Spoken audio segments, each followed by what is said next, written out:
The word is the vehicle via which we receive our perceptions and our thoughts and all we've been taught. It's the input, the data, the how of what we conceive. It shapes then our very reality and all that we believe. From our calls to action to our reasons to retract.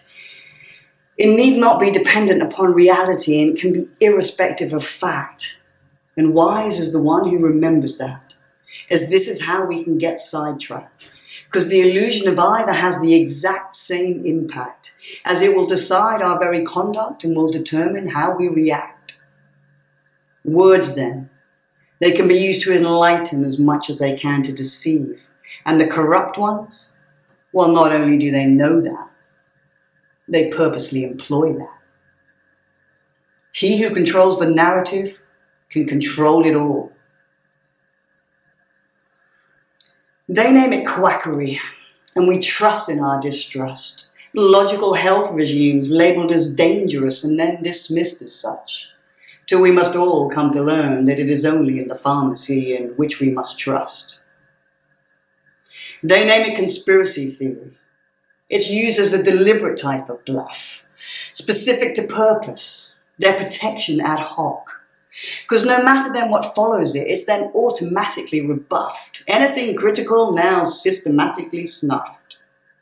The term is linguistically illogical to have each time done what it does. But still, all alone, it's enough. Just those two words uttered and puff, done. All other narratives now blocked. Discussion not even in deadlock, just full written off. Oh, that's conspiracy theory, that. Yeah. Zero need to think otherwise, then. The term is apparently self-authorized, leaves nothing left to theorize, no need to question, and no need to revise. And yet, no conspiracies means no lies. From the global power league? Open up one's eyes. How is this double think compartmentalized? It's not logical thinking, and it's certainly not wise. One term and all thinking is formalized. To have all criticism thus neutralized is to have one's intelligence rather downsized. Democracy is now totally compromised. As a word, it's almost meaningless, disguised. Power has become pinpointedly centralized. Those pulling the strings, purposely non-identified. Yet their blanket policy is to take while leaving all else deprived. And one clear strategy for retaining this power is the control of the ownership in the media for their barefaced lies. So come on now, our faith that one's a little more streetwise. Let's ground this in an original conspiracy to which many have now opened their eyes. But still the official narrative upholds the lie. Kennedy assassinated by rifle shot. Bin Laden did it. Oops, wrong conspiracy. Oswald did it. Took a pot shot. Wikipedia says so, so there is no other plot. Read in the link shown below where the magic bullet showed up. And remember the 9/11 hijacker's passport found? If you can believe that, yep, they just make this shit up. But put it in print and the main narrative's locked. And this is how history is written, concocted more often than not. Ridiculous conspiracies are often made up, yes, as a psyop. Try make them all part of the same club. Lines are blurred, all mixed up, can't tell setup now from cover-up. Classic psyop. Truth not given the heads up, people then not waking up, nice job done of tying up. Securing their narrative is imperative. Truth to them is their biggest threat. Hell yeah, because the truth would shock. Its full revelation would be their ultimate stumbling block, and therefore it is most vital that the truth stays blocked. And their ability to set the narrative, well, it's their bedrock. For many in the majority, there is no need to think otherwise to what's being taught. One just goes along with the main school of thought. There's no need to have any second thoughts, and why waste energy giving it any deeper thought? We've been told, so add on to that, the story's now sold. Well, this is how their wars get support. The pen used to draw the sword. All it takes is for them to give words to Saddam's weapons of mass destruction, more like words for mass construction. Given media's full dramatic production, repetition and the usual spin adds fear and terror to always win. Yep, we got all those daily memos, soldiers in public their instructions, cue patriotic flag-waving reactions, and beautiful as strange adjectives for weapons.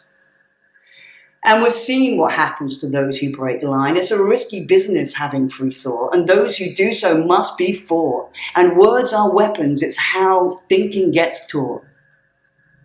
So labels then assigned to further block those who remain questioning, those more thoughtfully taking stock. Ridicule is strategized, hit their weak spot. As such, the given trend is to mock. Tin hat wearers, you'll know the lot. Though a blanket term more often than not, used to try to discredit, to taint and to blot. Nutjob, wacko, crackpot, certifiably insane. A whole plethora of names. And socially, due to many, due to our want of pack, it's a much better position to mock than to be those mocked. It can take a strong constitution to stand out from the flock. It's not for the timid and it's not for the shy and it's not for those easily peer pressured who feel need to comply. Yet still, truth be told, most all are going to react with, well, none of that is me and I do as I please and me is me. Well, stay with me a while I try to illuminate my view. Perhaps you're a woman who shaves her legs. Well, that's just one silly, harmless example of consenting to a dominant view. And what of the man who finds the woman who doesn't repulsive? Well, chances are he doesn't even see it, but added to conformist, he's now, in that moment, become a hypocrite too. And yet no one is immune. We all fall prey to such learned conditioning in a multitude of ways. And it's true that some conformed behaviors have their dignified place. Yet the shame of shaming that is always in place is when in conforming to the norm, we press on to those perhaps more free-forming, our contempt, our learnt disapproval, and our scorn. And so through social disapproval, our conformists are born, and some who might have veered otherwise are kept sworn. Not seeing our own programming or how such manipulations work makes us more susceptible to them. And false belief that this only happens elsewhere, no, never to me, and no, not in this free country. Well, such thinking means we are more likely to be the victim of social conditioning or of forced engineering than be the witness to. We are wise to always wonder how much of me doing me is me. The same can be asked of our thinking. How much of what I think is simply what I've been taught, and how much of that is true, and how much of it is free. It can be a difficult distinction to see. And all this forms only the smallest part of how free thinking can be thwarted, and how with clever twist of word and some of their linguistic play, how truth becomes lies inverted and how behaviors are converted, how we marginalize the truth tellers, perhaps unwittingly playing our part, converting some to a laughingstock, and how that works also to inhibit others from doing their own research, to start doing what is so needed, to start reading between their lines while connecting the dots.